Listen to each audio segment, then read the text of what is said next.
Morning, જય શ્રી કૃષ્ણ. નવા દિવસની શરૂઆત કરી દઈએ. મસ્ત મજાના રેડી થઈ ગયા છે અને વાતાવરણ તો મસ્ત મજાનું થઈ ગયું છે. એટલે આપણે આજે મસ્ત ફોર્મલ જેવો લુક તૈયાર કર્યો છે કંઈક. અને શું કે બાકી તમારે શાંતિ છે? સવારમાં મેં ખાલી હજી મોબાઈલ ઓપન કર્યો અને તમને ખબર જ હશે આજે છે મૌની અમાવસ્યા. એટલે તમારા માટે તો ગઈકાલે વહી ગઈ. તો ત્યાં આગળ આપણે મહાકુંભમાં કંઈક સ્નાન કેન્સલ કર્યું. ત્યાં આગળ કંઈક ઇન્સિડન્ટ થઈ ગયો છે તો ગવર્મેન્ટે કંઈક ત્યાંનું સ્નાન કેન્સલ કરેલ છે. હવે એમ કહેવામાં આવે કે આ મોટામાં મોટું સ્નાન કહેવાય. એમ આજના દિવસે તમે કંઈક દાન પુણ્ય કરો કે ગમે તે કરો ને તો તમને કંઈક કેટલા ઘણું પુણ્ય મળે. કે ભાઈ તમે કંઈક પૂજા પાઠ કર્યો હોય કે ગમે તે કર્યું હોય તો તમને આજે પુણ્ય મળે એમ. તો આજે મહાસ્નાન હતું એમ, એટલે કેન્સલ કરવામાં આવેલ છે. હવે એ તો ફરીથી ના થાય. એટલે મહાસ્નાન તો ગમે ત્યારે થાય, પણ ત્યાં મૌની અમાવસ્યા હતી એ તો લગભગ પતી જાય. કે લગભગ ટ્રાફિક એટલો બધો થઈ ગયો એના લીધે કંઈક હતું એવું મેં વાંચ્યું છે. 100% સાચો નથી, એમાં હું ખોટો પણ હોઈ શકું. તો કોઈને ખબર હોય કે શું છે સાચી હકીકત કમેન્ટ કરીને જણાવજો. બાકી અત્યારે આપણે રેડી થઈ ગયા છે તો ફટાફટ જઈએ. ઓફિસ આવી ગયા ને કાર્તિકભાઈ આવી ગયા. કાર્તિકભાઈ પીસીમાં કામ કરે ને આજ કાર્તિકભાઈ આટલું પરોઠા લઈ આવ્યો છું.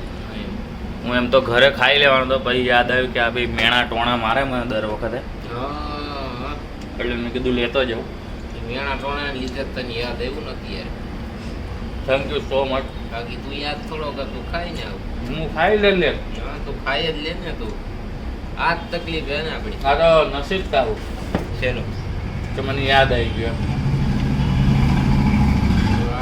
સમજો તને યાદ નથી આવું? તને મારા મહિના ટોણા હા એ જે જ્યાં નવી ઘડિયાળ ભાઈ સ્માર્ટ વોચ, તને મારા મહિના ટોણા યાદ લુક આવ્યો તારોય પણ. કાર્તિકભાઈ શેઠ ભાઈ તો એ જ ને. નામ નીકળી ગયું તારું, માર દેજો. અહીંયા આપણે સ્ટીલનું મેં તને ન કીધું? સ્ટીલનું ને તો સ્ટીકર માર દે. સ્ટીલ આ સ્ટીલનું તારે જે કરવું એ કરજે. તારે ગાબુ માર દેવાનું. આપણે બેવું વાપરવું હોય ને યાર. Okay done. ઘરે તો આવી ગયા છે આપણે. અત્યારે હજી ફ્રેશ થવાનું તો બાકી છે. આજે દિવ્યા મેડમ ફ્રેશ હોય એવું લાગે છે કે નહીં? તો તમે કેમ છો? બસ ફાઇન છે. કેમ ફાઇન છે ખબર છે? કેમ રેડી થઈ છે ખબર છે? આજે એના ઘરે જમવાનું છે અમાસનું. હે 3 વર્ષ જૂની કુર્તી પહેરીને તો માપવા માટે પહેરીને ટૂંકમાં કે મને થાય છે કે નહીં? ના પપ્પાને એવું થાય ને ઓ મારી છોકરી ડ્રેસ પહેરીને આવી એમ. એટલે જો કે આની ઉપર તો સ્વેટર જ પહેરી રાખવાનું હોય. અમારી સાઈડ અમે ઘરમાં બી છે ને ખાલી એમને ના રાખી શકીએ, એટલે સ્વેટર તો પહેરેલું રહેશે. પણ આમ નીચેથી થોડીક દેખાય ને કે ઓ મારી છોકરીએ કુર્તી પહેરી એમ. એટલે વાહ લોજિક.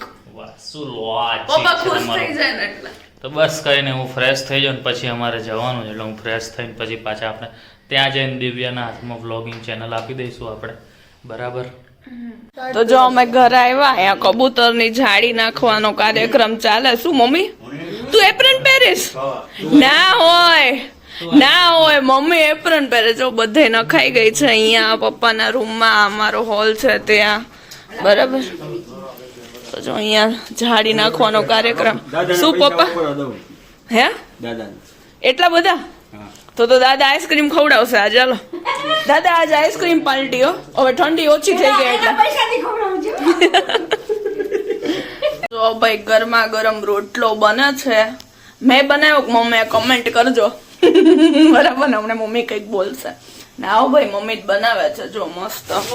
અને છે ને અહીંયા મસ્ત ઓળો બનાવ્યો છે એટલે કાંઈ ઘટા નહીં. મમ્મીને કીધું મસ્ત ઓળો રોટલો ખાવો છે ફરીથી, એટલે એ પ્લાનિંગ ચાલે છે. જો તો મમ્મી હાથેથી બનાવ.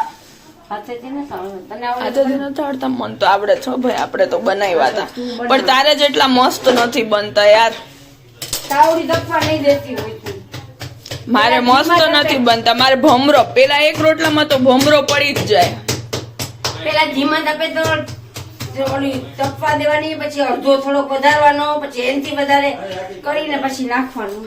ખબર નહીં, મારે તો ભાખરી જેવો રોટલો બને. મીન્સ કે મારાથી પોચો રોટલો નથી બનતો, મને પોચો રોટલો ભાવે. બાકી બને તો છે, પણ આવું છે બધું. હાલો આપણે પછી શીખી જાશું પાછા બનાવતા જો. અને બાકી હાલો બધા ઓળો ને રોટલો ખાવા. ક્યાં મીઠું જો દાદાના રૂમમાં જાળી નખાઈ ગઈ. દાદા જાળી ચેક કરે છે. દાદા બરાબર નખાણી ને? બીકોઝ અમારે છે ને 3 BHK છે. 1 મિનિટ બતાવું તમને. તો અમારે છે ને 3 રૂમમાં બાલ્કની આવે, જો મોટી મોટી આખી આવી રીતના છે ને. આખા રૂમમાં આખી ત્રિકોણ બાલ્કની આવે, આખી આવી રીતના. અહીંયા સુધી બી અંદર એટલી મોટી છે. નહીં દાદા આપણે બહુ બધી બાલ્કની આવે. તો જો આ દાદાનો રૂમ છે મસ્ત. તો અહીંયા મસ્ત નખાઈ ગઈ. દાદા હવે મસ્ત ચોખ્ખું રહે એમ ને? હવે બાલ્કની બહુ સાફ નહીં કરવાની. કેમ મારસ કાકાને શું કર્યું કાકાએ? હે કાકાએ શું કર્યું? મમ્મી ખીજાણા બરાબર ના. હું મમ્મી એવું કીધું કે તાર બાયડીને કે હે શું કર્યું કાકાએ? મમ્મી હે ચીપકી ભરાવી કાનમાં. પાલો ભાઈ દેવર ને ભાભી ની મસ્તી હાલે હે. બસ અમે દિવ્યાના ઘરેથી અમારા ઘરે આવી ગયા છે. પછી હું નીચે થોડીક વાર રહી ગયો, ત્યાં આગળ મીટિંગ ચાલતી હતી ફ્લેટમાં. કેવું થયું બોલ? તો મારો દેવ્યાનો- ફોન એની જોડે હતો અને પછી મેં 15 મિનિટ તો રાહ જોઈ. મને ખડખડ થયું તો અવાજ આવ્યો. મેં કીધું મારી ચાવીનો અવાજ, પણ મેં કીધું ના ના દિવ્યા તો ઉપર ગઈ. મેં કીધું તો ક્યાં પછી ગઈ? મેં કીધું શું કરું, બીકોઝ 1:45 થયા છે. અમે ચા પીવા ગયો હતો. તો હું ઓલા ચોકીદાર બાપા જોડે બેહીને વાતો કરત. બીકોઝ એકલું તો એમને શું કરવું ઘરમાં? મોબાઈલ વગર તો કઈ ટીવી એ ચાલુ ન થાય. બીકોઝ મેં તો કોઈ દિવસ ચાલુ કર્યું જ નથી ટીવી મારે રીતના.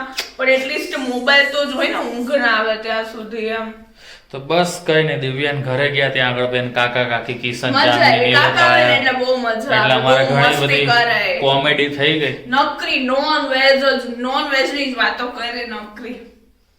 આ લોકો અને બધા આને એક કરે રાખ્યું. પછી તો હું વોશરૂમ માં જોઈ ગઈ. પછી લોકો નીકળી ગયા તો અમે પૈ નો મળી શક્યા. તો બસ કઈ નહીં, તો આજના દિવસને અહીંયા અંત કરીએ. મળીએ કાલે નવા વ્લોગ સાથે. ત્યાં સુધી ગુડ નાઇટ, જય શ્રી કૃષ્ણ. આના ઘરની લાઈન પછી બધી દિવ્યા બોલશે. યસ, લાઈક શેર કમેન્ટ કરી દેજો. અમને તમારા લવ ની રિક્વાયરમેન્ટ છે. ફેમિલી બહુ મોટું કરવું છે. તો બસ સબસ્ક્રાઇબ કરતા જાઓ ને ફોલો કરતા જાઓ. Thank you, bye bye, good night.